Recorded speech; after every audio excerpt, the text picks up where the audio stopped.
What's up, hunters? Welcome back to the Gunners Guild. Getting close to wrapping up all the build ideas I have for the DLC 2 for Remnant 2. Please check out my previous videos for the past builds if you're looking for ideas. But today we're going to be talking about Anguish and DoTs. Let's not waste a lot of time like we did in the last video and just get into the builds. So, Anguish. This weapon has gone through a few roller coasters, starting out as pretty bad, then becoming way too good, then becoming awful, and now it's back to being pretty good. And a good thing too, because there's not a lot of pure mod builds that are feeling great to use these days. I still personally like Spearlock, but that's just me. But Anguish is performing very well, even after they fixed the explosive damage scaling. So the main draw to this build for just doing pure Anguish is that it is very simple to play.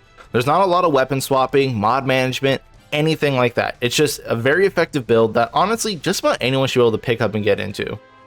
Anyways. Regarding the archetype, we're going to go with the Archon as our prime because, of course, it's a mod build, we got to go with Archon. Chaos Gate is going to be our skill of choice because it looks like it got fixed in the recent patch, so stacks fall off one at a time now, not all at once, which makes Chaos Gate just insanely good for mod builds. I went from hating it to liking it in one patch because the uptime is just great. We don't need extra mod generation, so we don't need the bubble, and this isn't an Archon build, so we pretty much have to go Chaos Gate anyway. It's a good thing that's a good skill. For our second archetype, we're going with Summoner because it gives us 70% increased damage for our Anguish mod because it's both mod and explosive. But honestly, it's not a huge deal. Like, you could go with Challenger if you wanted the extra bulk with Juggernaut and have 35% damage, or if you want attack speed with Rampage, which does help us a lot, or you can even run Death Wish with Ritualist. It's going to be about the same damage. I just didn't want to deal with any other skills to manage. Since the point of this I was trying to go with is making a super simple build for super simple people. Just fire and forget.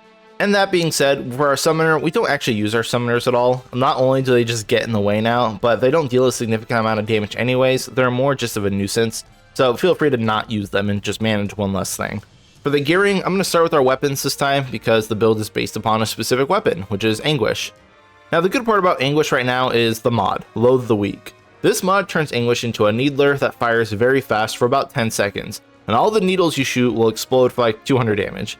And this mod deals more damage the less HP the target has, so it does ramp up really well on bosses. Like on this Annihilation here, at the start of the fight, these needles are exploding for about 444 damage on crits. But this is ramping up to over double damage, like over 800, almost 900 damage at the last 20% or so. So the ramp up on this gun is really good. So don't take target dummy DPS at its word because they always have full life. So while we can get nearly 4k DPS on target dummies, this is going to be ramping up close to 8k DPS by the end of the fight. So yeah, it's pretty flipping good. It's not a solid 8k, it's 4 to 8, depending on uptime and stuff, whatever. But even so, 4k DPS without a weak spot is very, very solid, even pre-patch. So the mod is good. So how do we maximize it? Well, the main part of this mod is that the fire rate is modified by your fire rate, which only a few mods actually do. So scaling fire rate is very powerful because, as I mentioned in the past, fire rate is multiplicative damage. And the only other ways we can get multiplicative damage on mods is either crit or just use it more. So use it more it is. Because of this, we're going to be pairing Bullet Weaver to Anguish, which is going to provide us 20% attack speed on mod use for 15 seconds, which is the entire duration of the mod with chakra and stuff on.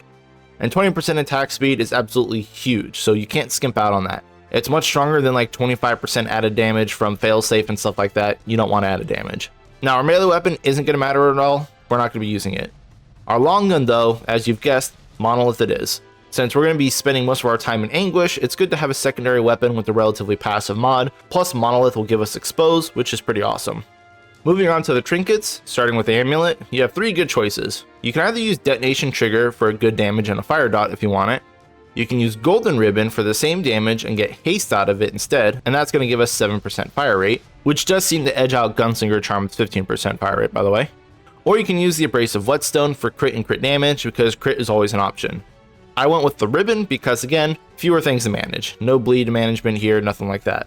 Alright, so for the rings, we want the Leaking Gemstone. Hands down, has to be done, because this will let us fully sustain our Anguish mod, as it will be generating mod power while it's in use, and then when it falls off, it's pretty much going to be ready again, assuming we did a good amount of damage.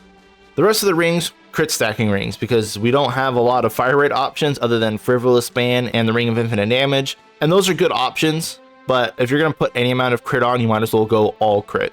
And I don't want to have to sustain like perfect dodge durations with Frivolous Ban stuff.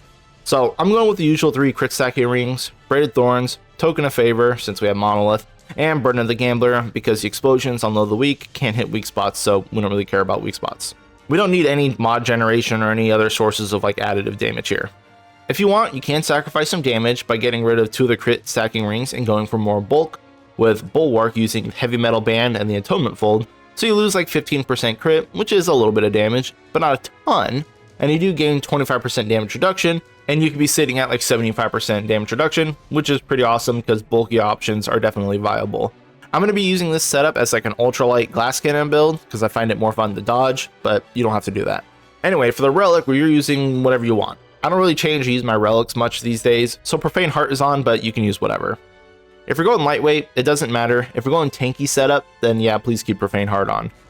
For the fragments, we're going to be using Fire Rate because that helped us on our mod build, and then we just want mod damage and mod duration. We don't need reduced mod costs since we're going to fill the mod back up anyway. For the traits, we're going to be using Potency because we want the Rocket Fuel's Fire Rate buff for 40 seconds instead of 20. We want Chakra and Spirit, those are pretty much mandatory. Chakra and Mod Duration Fragment will basically set Low of the Weak at 14.5 second duration, which is the same duration as the haste buff from the ribbon and our Bullet Weaver Mutator, which is perfect. If we went with more duration from like Zohe's Ring, that few extra seconds would lose a lot of attack speed, so we don't really want that.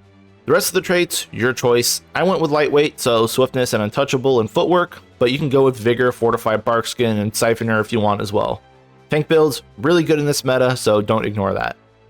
Alright, so that's pretty much all the gear for the Anguish. The build should play it pretty much as simple as it looks. Pop some Rocket Fuel, turn on the Sandstorm and Chaos Gate, activate Anguish, and hold down Trigger. Dodge to stay alive, or build for tank and don't dodge and stay alive anyway.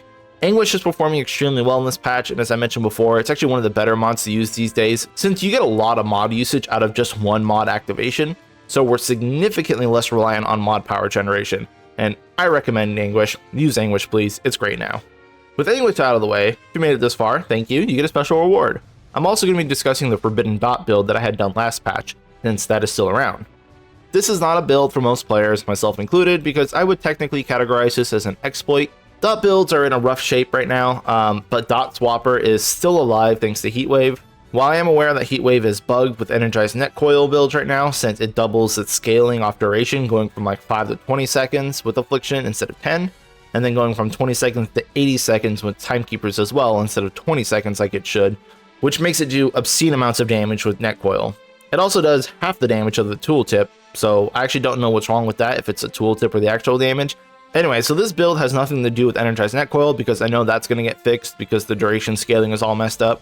But Dot Swapper, this is the Forbidden Dot build, works by using a bug or exploit, whatever you want to call it, with dot duration. So you apply a dot with a Band of Fanatic Ring equipped, which reduces your dot duration by 65%. So if I were to deal 1000 damage over 10 seconds, which would be like 50 damage ticks every half second for 10 seconds, you would instead deal like 1100 damage because it gets some bonuses over 3.5 seconds. So that would be like 150 damage ticks every half second. That's a lot. Now, if we apply that dot, since dots don't really snapshot, we can apply the dot at 150 damage every, half second tick, and then take off Band of the Fanatic and put on Timekeepers in its place, which turns the duration from 3.5 seconds back to like a 20-second dot. So the damage goes from 1100 over 3.5 seconds to something like 7000 over 20 seconds, because it has to keep the same damage per second just over the larger period, so the overall damage becomes bigger. But because you can't change the dot duration to dots that are already applied to enemies, that 7000 damage is still going to be going over 3.5 seconds since it's already applied, which makes you deal an insane amount of dot damage. Normally, this wouldn't be an issue because the dot would just fall off after 3.5 seconds and do its damage like it's supposed to. But we can keep refreshing the dot as long as we keep reapplying the dot again from the same source. In the previous build of this, I was using Starshot to keep shooting level 1 big bangs to refresh the fire dot. But in this iteration, we're going to be using Heatwave, so it's constantly applying a fire dot every 3 seconds anyway, as long as we keep the enemy in our fire ring. Okay, so I know that's kind of a lot to digest and understand, but this is how we sustain an almost 6000 DPS dot on an enemy. It's obviously not intended, but gear swapping is the most powerful tool in any Souls game, and it's kind of fun to make use of it in Remnant too. I'm not going to promise this is going to be around for long, but given the current state of dots, this is the only dot build I actually want to play. I understand it's very cheesy though. Despite it not being a tank build and being able to get one shot, there's a little bit of risk there, but you'll melt a boss in 15 seconds or less. Anyway, let's talk about the gear for this setup. So we're going to be using Ritualist Prime for Vile damage, and then Death Wish for more damage. This whole build is about stacking as much damage as possible. We just want the biggest fire dot. For the secondary archetype, you can use Explorer for damage, but I'm actually going to go with Challenger since I can get Juggernaut for stagger resistance. And since we're going to be using Heatwave, we're pretty much always going to have that 35% damage uptime since we have to stick close to bosses anyways. For the neck, we're using Talisman of the Sun because again, we're just scaling burn from Heatwave as much as possible, and 50% burn's a lot of burn. For the rings, we're grabbing 30% added damage from Shadow of Misery and Burden of the Destroyer, and double dots from the Red Ring of Death. Because of this ring, we can't actually use any other dots, because it's just going to override double Heatwave. And the last slot is for the Band of the Fanatic and the Timekeeper swap. Again, like most builds these days, you can take off the added damage rings and just go bulkier if you want. I don't think you need to for this build, since again, bosses are going to be dead in like 15 seconds, just don't get hit. For the weapons, we want Monolith just for the expose, which is 15% more damage for us. Any melee weapon you can pair with the Stormbringer Mutator to give us 10% more status damage, so slap a boss once with that weapon. And pretty much any handgun with the Heatwave mod on. The Mutator doesn't matter since we can't scale dot damage with any Mutator, and we won't use the mod more than once anyway. The Relic Fragments we want is mod duration and skill duration, just to keep all our stuff up a little bit longer, and elemental damage because fire dot. As for the traits, we need Amplitude for bigger Heatwave radius, Gifted and Chakra for a longer initial set of skills and mods, and Kinship so we don't lose our life with Death Wish. Everything else, up to you. You can get Bulk or Evasion, pick your poison. And yeah, that's pretty much it for Forbidden Dot build. It's not a build I want to promote a lot, but it's easily the best dot build for 2 DLCs in a row now, and maybe getting more eyes on it means it's going to get patched, so I'm doing my part. But basically all you have to do is run up to a boss, make sure you apply a dot with Heatwave, and then swap over from Fanatic to Timekeepers and just run around and wait for them to die. And that's it. Alright, so that's going to be all for me today. Thank you all for watching. I always appreciate it. If anyone has questions or wants to talk shop about anything in general, feel free to join my Discord in the description below because I don't read YouTube comments. But yeah, peace and good luck out there, hunters.